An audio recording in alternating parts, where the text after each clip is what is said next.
এই মুহূর্তে ডিবি কার্যালয়ে আছেন রিপোর্টার আল-আমিন তুষার, সরাসরি যাচ্ছে তার কাছে। তুষার, জি, পুরান ঢাকার ত্রাসখ্যাত হাজী সেলিম তিনি কিন্তু এই মুহূর্তে ডিবি কার্যালয়ে হেফাজতে রয়েছেন। তিনি কিন্তু দীর্ঘদিন কিন্তু আওয়ামী লীগের একজন নেতা ছিলেন। এছাড়া পুরান ঢাকায় যে তার ত্রাস সেটা কিন্তু আসলে দীর্ঘ সময় ধরে চলেছে।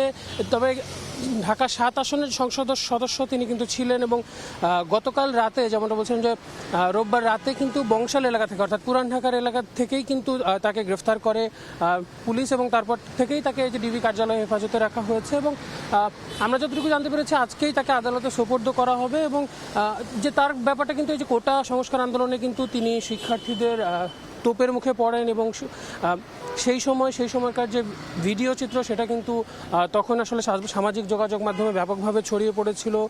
তার বিরুদ্ধে কিন্তু অবৈধ সম্পদ অর্জনের অভিযোগে দুর্নীতি দমন কমিশনের যে মামলা হয়েছিল 2008 সালে, তখন কিন্তু তার আসলে 13 বছরের সাজা হয়। পরবর্তীতে 2022 সালে ক্ষমতাসীন আওয়ামী লীগের প্রভাবের কারণেই অনেকটা বলা যায় যে তার এই যে সাজা সেটি কমিয়ে 10 বছরে নিয়ে আসা হয় এবং 2022 সালের ডিসেম্বরে তৎকালীন প্রধান বিচারপতি হাসান ফয়েদ সিদ্দিকীর নেতৃত্বে কিন্তু শীর্ষ আদালতের 5 সদস্যের পূর্ণাঙ্গ বেঞ্চ হাজী সেলিমের যে হাইকোর্টের রায়কে চ্যালেঞ্জ করে এবং তার দায়ের করা যে লিভ টু আপিল আবেদনের যে শুনানি তার শেষে কিন্তু তার জামিনও কিন্তু মঞ্জুর করা হয়েছিল। সেই সময় পুরান ঢাকা ত্রাস যেমনটা বলছিলাম যে হাজী সেলিম কিন্তু অসুস্থ থাকার কারণে গত নির্বাচনে অর্থাৎ জানুয়ারিতে যে নির্বাচনটা হয়েছে এবছরে সেখানে কিন্তু তার পরিবর্তে তার ছেলেকে সুলাইমান সেলিমকে কিন্তু আসলে আওয়ামী লীগের থেকে মনোনয়ন দেওয়া হয় এবং তিনিও কিন্তু ঢাকা 7 আসনের ছিলেন এবং তার আরেক ছেলে ইরফান সেলিম তিনিও কিন্তু স্থানীয় ওয়ার্ডের কাউন্সিলর ছিলেন। শেখ হাসিনা পতনের পর অর্থাৎ